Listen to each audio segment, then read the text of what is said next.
malam kita telah melihat firman Tuhan mengenai kenaikan Tuhan Yesus ke sorga, duduk di sebelah kanan Allah Bapa, di mana dia dipermuliakan, saudaraku. Kita sudah membaca Kisah Rasul pasal 1, waktu itu saudaraku, ayat 4, mana dikatakan kamu akan menerima kuasa kalau Roh Kudus turun ke atas kamu. Inilah perkataan terakhir, saudaraku, yang diucapkan oleh Tuhan Yesus sebelum dia naik ke sorga. Tentunya perkataan ini sangat penting, saudaraku. Sebab itulah perkataan terakhir yang diucapkan oleh Tuhan Yesus. Kamu akan beroleh kuasa. Kamu akan beroleh kuasa. Kerajaan sorga adalah kerajaan yang berkuasa.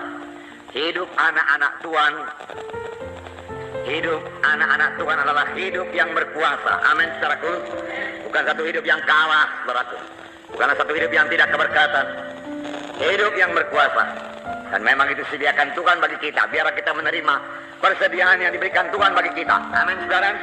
Ya, hidup yang berkemenangan menjadi milik kita karena Tuhan berikan kuasa kepada kita. Nah, kemudian dia terangkat ke atas dan awan menutupi dia. Kemudian orang Galilea menatap ke langit. Kemudian dua orang malaikat datang berpakaian putih dan berkata, hai orang Galilea, mengapa kamu berdiri menatap ke langit? Yesus ini, Yesus yang sama, bukan Yesus yang lain, akan datang kembali dengan cara yang sama. Haleluya. Jadi kita tidak perlu, saudaraku, bingung-bingung menengkal ini. Kelak dia datang di awan-awan juga, saudaraku, beserta para malaikat dan orang-orang sucinya, sama seperti dia naik ke sorga. Nah, saudara yang kasih dalam nama Yesus, kita menyatakan kuasa kebangkitan Yesus, saudara, sekarang ini, pada zaman ini, kepada jiwa-jiwa yang terhilang, saudaraku. Pemberitaan kita harus teguhkan Tuhan dengan kuasa dan tanda jahit, yaitu kuasa Roh Kudus yang belum berubah. Amin, saudaraku. Ya, punya iman seperti itu. Jangan puas dengan pemberitaan biasa-biasa saja. Pakai saya Tuhan, katakan. Urapi saya Tuhan. Saya butuh urapan Roh Kudus, katakan kepada Tuhan. Saudara semua sudah mulai melayani, saudara pemimpin kelompok sel, saudara pemimpin. Saudaraku, Yesus tidak melayani sebelum dia diurapi. Kalau Yesus pun tidak berani melayani sebelum dia diurapi, bagaimana kita bisa melayani tanpa urapan Roh Kudus? Saudara, harus dengan urapan Roh Kudus. Tidak ada kuasa yang lain yang bisa dipakai untuk mengerjakan pekerjaan Tuhan, hanya urapan Roh Kudus. Dan ini datang, saudaraku, dengan kesungguhan hati saudara, kerinduan saudara, kepatuhan saudara. Saudaraku, tanpa kepatuhan urapan tidak akan datang, saudaraku. Saudaraku, saudara patuh, saudaraku, dan memang rindu dipakai Tuhan dan diurapi Tuhan. Saudara patuh kepada firman Tuhan, percaya kepada firman Tuhan, patuh kepada Tuhan. Tuhan bicara kepada saudara, saudara patuhi. Saudara menyangkal kehendak saudara, sehingga saudara bisa mematuhi Tuhan. Disitulah urapan datang pada saudara, dan pelayanan dengan urapan lain sekali dengan pelayanan, saudaraku, biasa yang datang dari manusia. Saudara, jiwa-jiwa saudaraku merasakannya, saudara. Harus dengan urapan Roh Kudus mau mengurapi saudara. Amin. Haleluya. Nah, penuh dengan Roh Kudus. Nama di atas segala nama. Nama itu kuasa. Kuasa di atas segala kuasa. Amin. Itu artinya mengaruniakan kepada Yesus kuasa di atas segala kuasa. Dan Tuhan pernah berkata, segala kuasa telah diberikan padaku. Segala kuasa telah diberikan padaku. Pergilah kamu memberitakan Injilku. Jangan takut. Tuhan Yesus menyertai kita. Apa saudara tahu? Tahu ke desa, mereka takut ke kota. Tidak perlu, Bang. Nah, Tuhan tidak pernah meninggalkan kita. Dan firman Tuhan berkata, maka mereka itu pun pergilah, lalu memberitakan di mana-mana. Dan Tuhan turut bekerja, turut pergi bersama-sama dengan mereka itu. Aku tidak pernah membiarkan kamu, aku tidak meninggalkan kamu.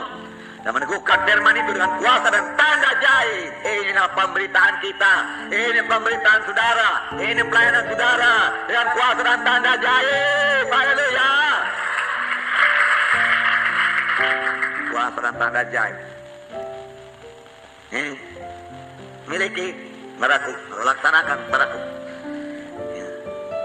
Nama di atas segala nama, dalam nama Yesus, milik saudara.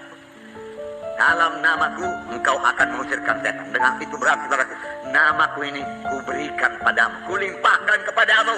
Pakailah dalam namaku. Pakai dalam nama Yesus.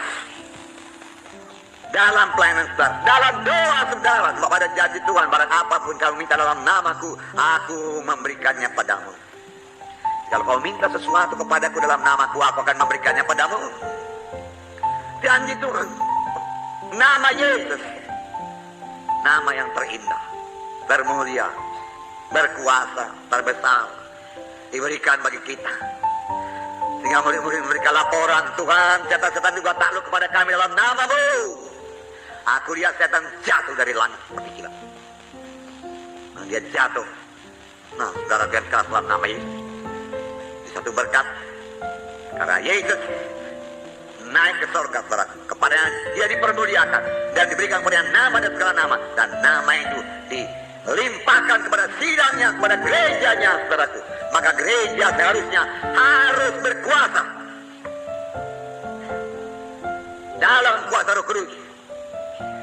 Jiwa-jiwa harus berubah, saudaraku. Pekerjaan yang aku perbuat akan kamu perbuat, bahkan pekerjaan lebih besar daripada yang akan kamu perbuat. Sebab aku pergi kepada Bapa. Pada waktu Tuhan melayani, bayang-bayangnya, saudaraku, atau orang memegang jubahnya, saudaraku, sembuh. Penuh dengan Roh Kudus. Itu penuh dia dengan Roh Kudus. Haleluya. Sama sebagaimana Elisa penuh dengan Roh Kudus, dia mendapat Roh Kudus 2 kali ganda, memenuhkan dia. Haleluya. Dengan tulang-tulangnya membangkitkan orang mati, saudara. Roh Kudus. Roh Kudus. Pujilah Tuhan, saudara. Kolose pasal 2 ayat 15. Saya bacakan pasal satu berkat lagi.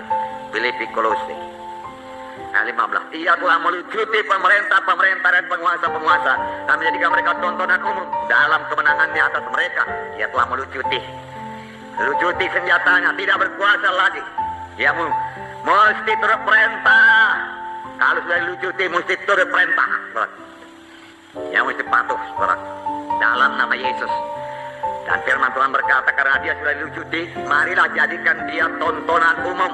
Demonstrasikan kekalahan setan di dalam hidup saudara dulu. Setan tidak berkuasa dalam hidup saudara.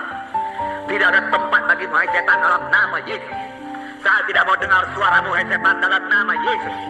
Engkau pembohong dan bapa pembohong, katakan kepada setan.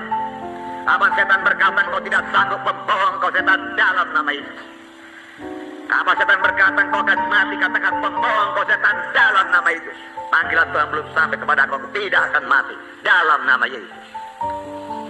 Dalam nama Yesus berkuasa atas kematian. Karena nama Yesus berkuasa di langit, di bumi, dan di bawah bumi. Amin.